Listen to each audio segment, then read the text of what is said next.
Larry Johnson joins us now. Larry, it's a pleasure. Welcome back to the show, my friend.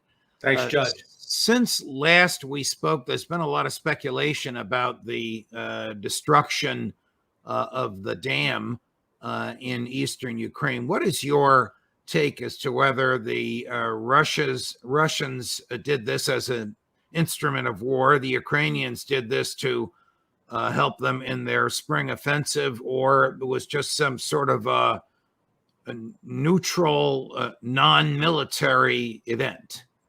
I think the Ukrainians did it as part of their ongoing offensive or attempted offensive. There was nothing for Russia to gain by doing this. There was something for Ukraine to gain in terms of pushing Russian forces out of certain areas and then potentially creating an opening that they down the road might be able to do a cross-river attack. But I did see one video where there was an explosion. There had been some speculation that this was just an old plant that had not been properly cared for and it just deteriorated on its own. I don't think that's the case. But in any event, where we stand with it right now is Russia's evacuated the people that needed to be evacuated. It has not destroyed any of the Russian defensive lines, despite some of the earlier claims. And Russia's in a position that it can defend against whatever Ukraine decides to try to throw at it. It seems as though, from comments from President Zelensky and public source observations, and maybe from your private source observations, that the so-called spring offensive has begun. And if that's the case, it's hardly something to call home about. Yeah. Well, looks like it started 7-8 days ago. And it has not been a concerted, it's not been focused upon one point. It's been more like a shotgun, a scatter shot. And wherever Ukraine has tried to advance, as I've written about it, Scott Ritter has written about it, and General Doug McGregor has written about it, which is because Ukraine lacks air power. It doesn't have fixed-wing aircraft or rotary-wing aircraft, helicopters, that can fly forward, provide close air support for infantry formations, for tanks, for armored vehicles like the Bradley fighting vehicle, to protect them, to provide some sort of protection from above against attacks that they're going to face on the ground. Similarly, they don't have a lot of mobile artillery and air defense systems that can come along behind the advancing forces and take out any aircraft that the Russians are sending. So as a result, it's like in World War II, we had what was called the Mariana Turkey Shoot, where the U.S. naval force off the Philippines just shot down a massive number of Japanese aircraft. And what's happening now is massive numbers of Ukrainian armored formations and vehicles are being destroyed, and with it, the troops. The fatality rate for Ukrainian troops now, I think is approaching 8, 9, 10 to 1, and they can't continue to sustain such losses. So it's just, and they're being pushed into this by the West. I mean, this is criminal what's going on. I want to get back to the dam in a minute, but the fatality losses of 8 or 9 to 1, that's extraordinary. I think you told me, and our audience, of course, in a prior interview, that an offensive would require a 2 or 3 to 1 advantage. Correct. You're telling me that these Ukrainians are at an 8 to 1 disadvantage. Do I have that right? Yeah, so normally the conventional, military wisdom is that an attacking force should have at least 3 times the number of soldiers, vehicles, tanks as the defending force. They're going to need that in order to overwhelm the defended positions. Well, in this case, Ukraine doesn't have that kind of manpower compared to what Russia has, and yet it is attacking these positions, and it's losing upwards. I said in some cases 10 to 1. For every 1 Russian casualty, you're getting 10 Ukrainian casualties, which is just a horrific scale. The documents that Jack Teixeira is accused of being the sole person responsible for revealing. You got to introduce it that way, so we're all talking about the same thing. indicated the awareness of the American government of a 7-to-1 kill ratio of Russia over Ukrainian. Everybody except Jack Devine accepted that number. He insisted it was 7-to-1 the other way, which of course is absurd. Now you're telling us it has become 8 or 9-to-1. Correct. Now, because they're launching these attacks, and some of it was predicated on the belief that U.S. night vision goggles would be superior to anything that the Russians had, and that that's been a terrible mistake. The Russian helicopter pilots as well, they can sit off at some distances of like 10 kilometers and fire their missiles at the advancing armored vehicles, tanks, and take them out. So they don't have to get up real close and put themselves at risk of being shot down by a surface-to-air missile shoulder launch, such as the Stinger. So this is a NATO plan, and the problem is, Judge, not since World War II has the United States or the NATO countries fought maneuver warfare on an industrial scale, such as is happening now in Ukraine. The Russians have. The Russians have prepared and trained for that because they recognized they were going to have to defend against possible invasions of their country. So we have even our best generals don't have the experience in this. They don't have the training in it. It's all theoretical. Driving tanks around the desert in Iraq against very poorly trained Iraqi troops does not even begin to match what is taking place on the ground in Ukraine. And learning some hard lessons, because I think the NATO folks are frankly shocked at how quickly these advanced Leopard tanks have been taken out of the battle. I mean, just like that. They didn't last more than a couple of hours. What about those F-16s that the president boasted about when he was in Hiroshima? I gather they have not yet arrived, or if they have arrived, they haven't trained the Ukrainian pilots how to use them. Biden's like that parent that's telling his kid, yeah, I'm going to get you a pony for Christmas. He just didn't specify it's Christmas. Those planes are a long ways off. They're not going to show up in the next month or two piloted by Ukrainian pilots. Now, there's always the possibility, and I've heard some rumblings about this, that in the desperations of trying to save the situation, that NATO and the United States may actually put their own pilots in some of these aircraft and try to put them into the battle to help save Ukraine. If they do that, it's going to be disastrous for Larry, the West. If they do that, it's World War III. If American fighter pilots are flying American F-16s that have been sold to the Germans and repurposed for our use, and they're shot down and their bodies come home in body bags, it's war. Yeah. No, I mean, that's where we are headed towards that. There is the Biden administration cannot take its foot off the gas, and they're not willing to step back and recognize what is taking place on the ground. It would be one thing, I get accused of being a puppet of Putin and spelling out Russian disinformation, but facts are facts. The Ukrainian Air Force is virtually non-existent, and what it has is very limited in the operations it can carry out.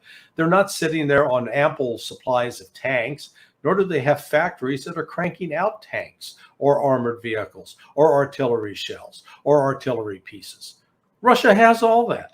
Russia has probably after the United States, the second largest air force, at least in that theater, and they continue to build planes, tanks, artillery pieces, shells. Everything they need comes internally. They don't have to rely upon some foreign supply. And I just beg people to wrap their minds around the understand fact. Once you understand that, then you'll understand why Ukraine cannot win this war, even with support from NATO. We're going to take a break for 30 seconds for a message from our sponsor. When we come back, President Zelensky not very happy with the Western response to the explosion of the dam. Right after this. You want to feel safe in your vehicle, and for you, that means easy, rapid access to your firearm. But safety also means your items don't fall into the wrong hands. You don't have to choose between safety and convenience. The headrest safe keeps your firearm where you can access it, and no one else can. Just order your headrest safe, install it yourself when it arrives, and enjoy peace of mind. It starts at theheadrestsafe.com. What do you think it would take for, we're back with Larry Johnson. Larry, what do you think it would take for the Russians to agree to a ceasefire? This is before we get to the Ukrainians and before we get to their masters in Washington.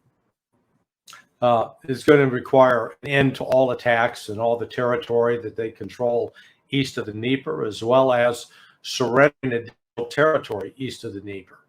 It's going to require NATO to withdraw its missile systems, the Aegis systems that are based in Poland and in Romania, to withdraw that, and the withdrawal of NATO troops from bases in Poland and Romania in particular. This is not just a conflict, and Russia understands this. It's not just a conflict between Russia and Ukraine. Russia realizes it is now in a life and death struggle with NATO, with the United States.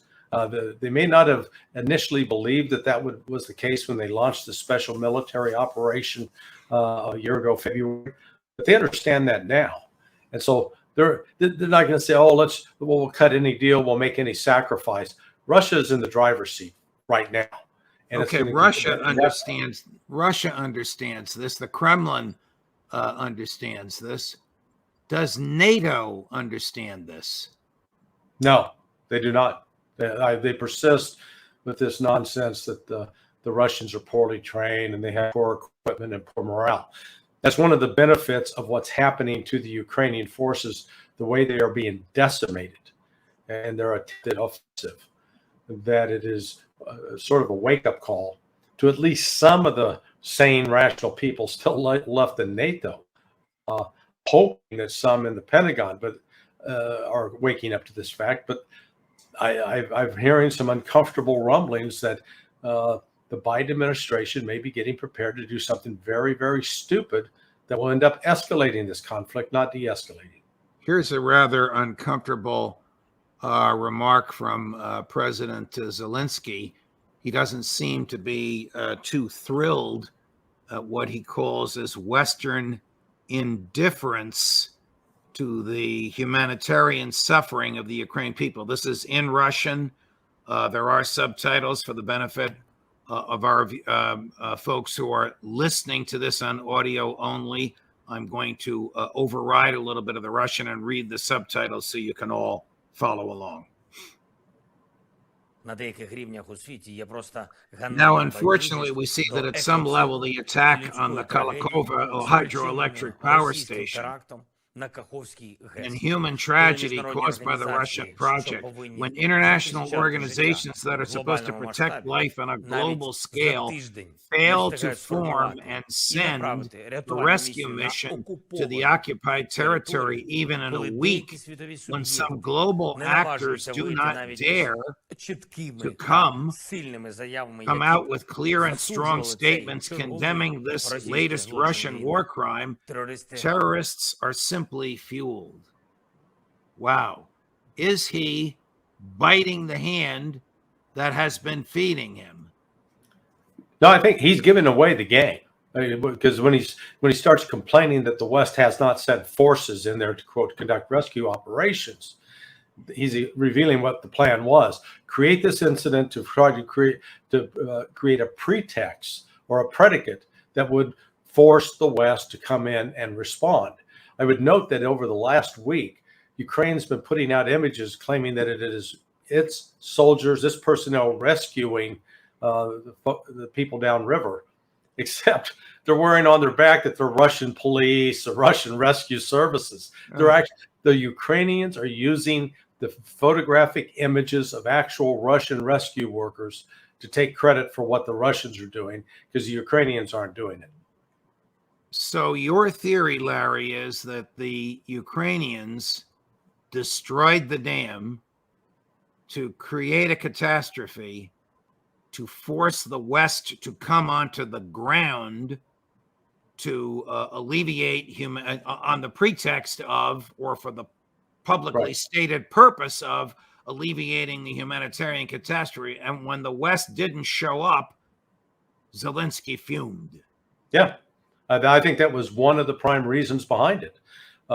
As well of hoping to sweep away Russian defenses downriver and to create an opening for Ukrainian forces to cross. But yeah, he wants, as long as you can get some more Westerners in there and get some Westerners killed, then you've got the potential of expanding this war, getting the United States and the other NATO countries more fully engaged. And then Ukraine might, and I emphasize might, very remotely, have a chance to try to prevail. But they don't understand the history with Russia with regards to these kind of foreign attacks. What will it take for President Zelensky to say, okay, it's time to talk about a ceasefire? You've told us what the Russians will require. What will the Ukrainians need to see, or how much more will they need to suffer before President Zelensky becomes realistic? Once he's informed that there is no longer an effective army that can conduct military operations, that can defend the capital, once he understands that the Russians now will have a open road going into Kiev, at that point, he may finally come to his senses. Personally, I think he's going to reach that stage, because I think the anger on the part of some of the Ukrainian generals who feel that their forces have been unnecessarily sacrificed simply to placate political pressure, not to achieve military objectives, that I think is going to be a determining factor in whether or not Zelensky survives. And of course, there's a third party to these negotiations. I mean, Zelensky can't do anything without permission from the Americans. What will it take for them, for our State Department, for our DOD to recognize that Russia is winning this war? And the longer it goes on, the more Russia will win, and the more the Ukrainian military, political leadership, and public will suffer. They have all the evidence they need right now to know that. It is just willful blindness, determining that they're not going to recognize or accept, because they're so focused upon, they want, Biden, I am told, wants to use this conflict as a basis for his presidential campaign, feeling that wartime presidents will prevail, without understanding that, yeah, wartime presidents prevail because they win, and they're winning. In this case, not only is the United States losing, but it's unable to create any kind of strategy that's viable for sustaining Ukrainian military operations against the Russians. I mean, that means that this war would have to go on for at least another year and a half if he wants to get the Democratic nomination and run for re-election as a wartime president. It's June of 23. This conflagration, this war would still have to be on in the fall of 24 for Joe Biden to get his wish. What kind of a human being, I know you're not a shrink, Larry, is willing to sacrifice the lives of innocents for his re-election campaign? A flimsy, tepid, dangerous, unlikely to prevail re-election campaign to boot. Well, and let's emphasize the fact that there are many policymakers, both in the intelligence side and the Department of Defense side, who genuinely believe that, okay, if Ukraine fails right now in this offensive, it's going to extend this conflict. The conflict is going to drag on. I'm with Scott Ritter on this. I think this thing will be done by the fall, because it's not like the United States has an industrial base that it can actually produce the ammunition and the vehicles and the tanks that Ukraine needs to stay in the field. They don't. But apart from that, you need soldiers who are trained. The training process is not accomplished in a week. It's at a minimum a 3-month to 4-month process. And they don't have a steady supply of young men running to sign up and say, oh boy, I can't wait to go sacrifice my life for Ukraine. They're doing just the opposite. They're hiding out. They're leaving the country, and it's forcing the Ukrainians to try to dragoon people into the service. So I don't know where these people come up with this nonsense that they're going to be able to drag this out for a year and a half. That's what the West hopes, but the Ukraine does not have the strength to do it, in my view. Larry Johnson, always a pleasure, my dear friend. Thank you so much for joining us. Thanks, Judge. More as we get it. Judge Napolitano for Judging Freedom. The headrest safe is quick and easy to use. Some may even call it a game changer. The headrest safe acts as a safety net, protecting your belongings while keeping them out of sight and out of bounds of others, serving as security while also keeping your valuables in bounds. That's what the headrest safe provides for me. Game, set, match.